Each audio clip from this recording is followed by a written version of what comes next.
অধ্যাপকদের একাংশকে ভোটের দায়িত্ব থেকে অব্যাহতি দিল কলকাতা হাইকোর্ট। হাইকোর্টে মামলাকারী অধ্যাপকদের একাংশকে স্বস্তি দিয়েছে আদালত।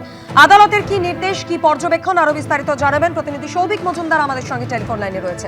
সৌভিক, দেখো, কলকাতা হাইকোর্টের নির্দেশ অনুযায়ী যে অধ্যাপকরা অব্যাহতি চেয়ে কলকাতা হাইকোর্টে মামলা করেছিলেন এবং যে অধ্যাপকরা এখনো পর্যন্ত নির্বাচন কমিশনের প্রশিক্ষণ গ্রহণ করেননি, শুধুমাত্র সেই অধ্যাপকদেরকেই ভোটের ডিউটি করতে হবে না বা ভোটের কাজ করতে হবে না, সেই নির্দেশ কলকাতা হাইকোর্টের তরফ থেকে দেওয়া হচ্ছে।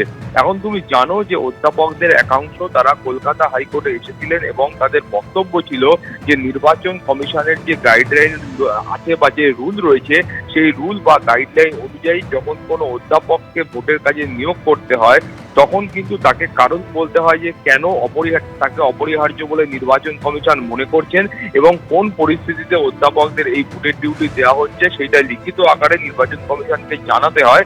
এইটাই হচ্ছে নিয়ম এবং সেই নিয়ম এক্ষেত্রে অর্থাৎ এবছরের নির্বাচনের ক্ষেত্রে পালন করা হয়নি বলে অধ্যাপকদের তরফ থেকে অভিযোগ জানানো হয়েছিল। অধ্যাপকদের তরফ থেকে এও অভিযোগ জানানো হয়েছিল যে অধ্যাপকদের যে পদমর্যাদা বা সিনিয়রিটি রয়েছে সেই অনুযায়ী এবং তাদের যে পে স্কেল রয়েছে সেই পে স্কেল অনুযায়ী তাদের কিন্তু নির্বাচনের যে দায়িত্ব রয়েছে সেইটা ভাগ করা হয়নি। অর্থাৎ নির্বাচন কমিশন এক্ষেত্রে অনেক তাদের থেকে নিচের র্যাঙ্কের আধিকারিকদের ওপরে বসিয়েছে এবং ওপর র্যাঙ্কের আধিকারিক নিচের দিকে এনেছে।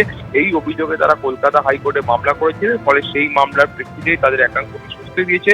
আরো একবার বলবো, যারা মামলা করেছিলেন এবং যারা এখনো পর্যন্ত নির্বাচনের প্রশিক্ষণ নেয়নি তাদের কিন্তু এই ভোটে অংশগ্রহণ করতে হবে না বা নির্বাচনের কাজে অংশগ্রহণ করতে হবে না, সেই নির্দেশ আজকে কলকাতা হাইকোর্ট দিয়েছে। কুসুমিতা, ধন্যবাদ সৌভিক।